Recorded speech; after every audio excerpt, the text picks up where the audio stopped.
There was silence all of a sudden, and this cloud of dust came from all over. And then I said, I'm not dying of being squashed to death here, but now I'm going to die of asphyxia because you couldn't breathe. You feel your lungs expanding and contracting. And I said, this is going to be a slow death. And all I have in my mind was that poor lady cut in half.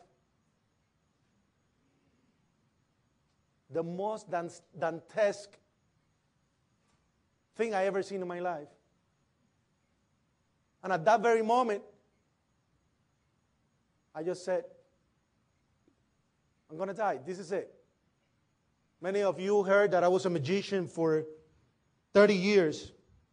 And one of the things that, and I used to do the escape acts, with the straight jackets and all those things.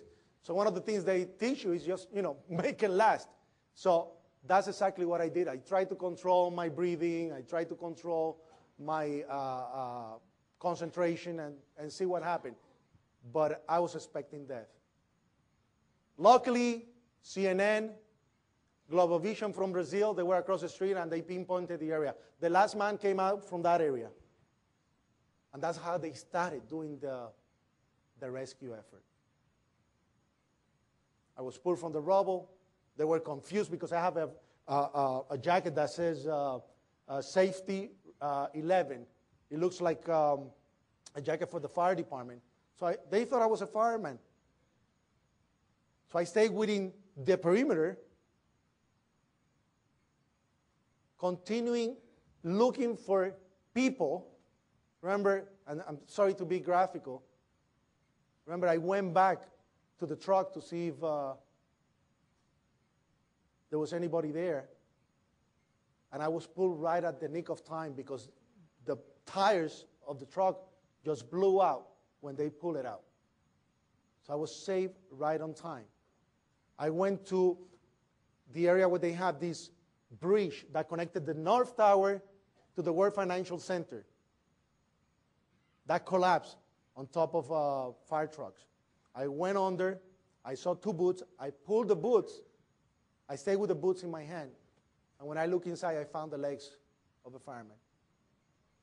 And I started screaming, and all the firemen came over. They started to rescue the body because there was nothing else there.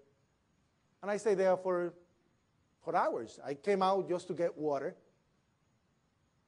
And that's when I was grabbed by the news, and that's the news that you saw all over the world during those 3 days when they started interviewing me. And I'm talking about the explosion that I heard, the person on the wheelchair, the whole thing.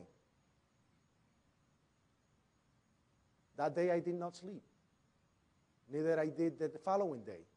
I was being called from all over the world, round the clock. And the problem was that the lady from Global Vision from Brazil sent a press release with my phone number on it. With my phone number on it. So I was getting calls from Montevideo, from Argentina, from Kuwait. I was like, from all over. I'm like, how am I going to pay this bill?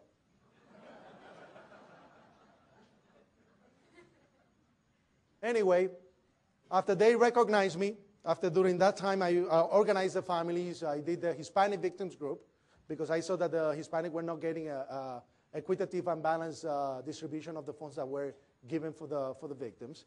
So I went to Congress with a group of families to ask for a commission to be created to investigate 9/11. And as we went over there, you remember that the president said, we don't need an investigation. We know who did it. And that was the wrong thing to say to the families because then we pushed very hard and we got it.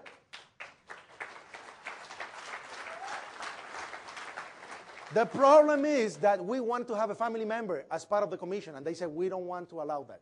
And they never permitted it. We never had it. Now, we created the Family Steering Committee. We put 167 questions out to the commission. From those, 27 were answered. What happened to the others? Then, I was one of the last persons to testify but they wanted my testimony behind closed doors. Everybody was testifying on national TV. You remember those hearings? I testified, and up to that moment, I thought they were going to do the right thing until the final report came in. When the final report came in, what a surprise. My testimony wasn't there, even though I was wine and dined by them. 22 people that I put them available, firemen, victims, survivors, that had similar experience, were never called.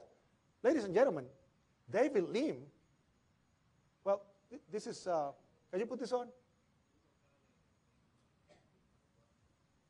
We were cleaning the basement of Tower 1 of the World Trade Center.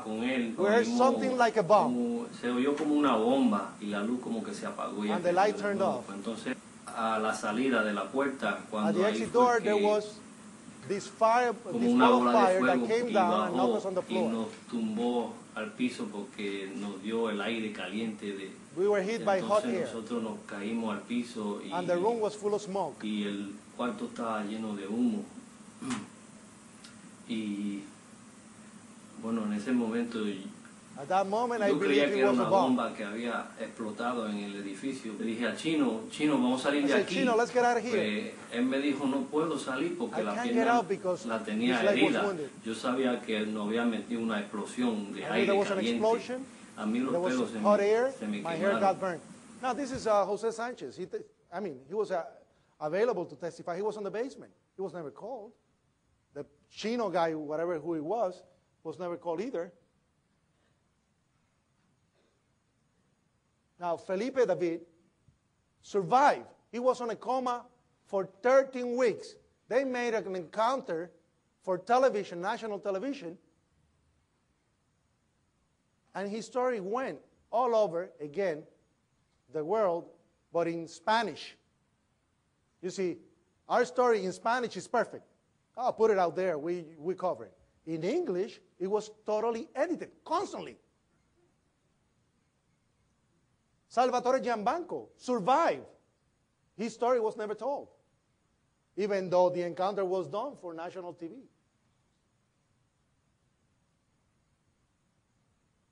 David Lim. Now, this is the reason that we do this. We owe the truth to the victims, survivors, and those affected by 9/11. The reason I do this is because I lost 200 friends of 9/11. 200 people that don't have the ability to call for the truth.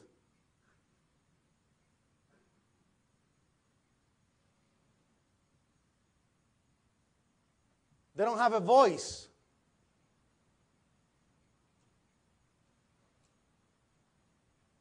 And I'm alive because of a miracle.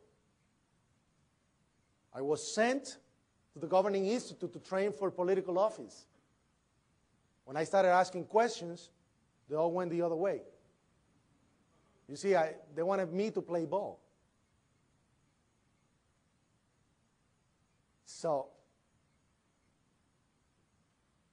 the motivation, the disposition, and the enthusiasm, I don't care about anything else, but I want the truth. You see, I've been offered everything, like they said. I had a television show on PBS in New York.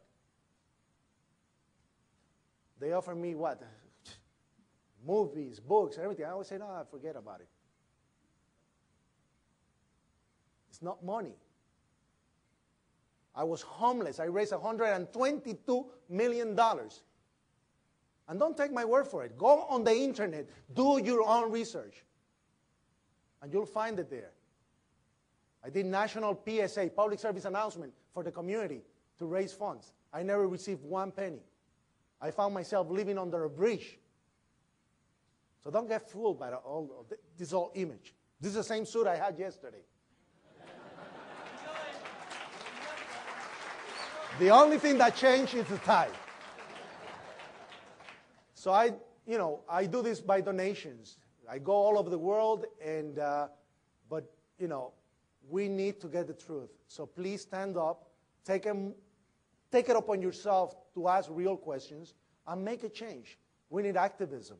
We need disposition. We need you to actually ask those people in power to tell you what really happened. They have an agenda. They have used our tragedy to create this world war on terrorism, which is just a fallacy. Everybody else in the world is more prepared and with more information about 9/11 than we are. So please, get the facts. And God bless you.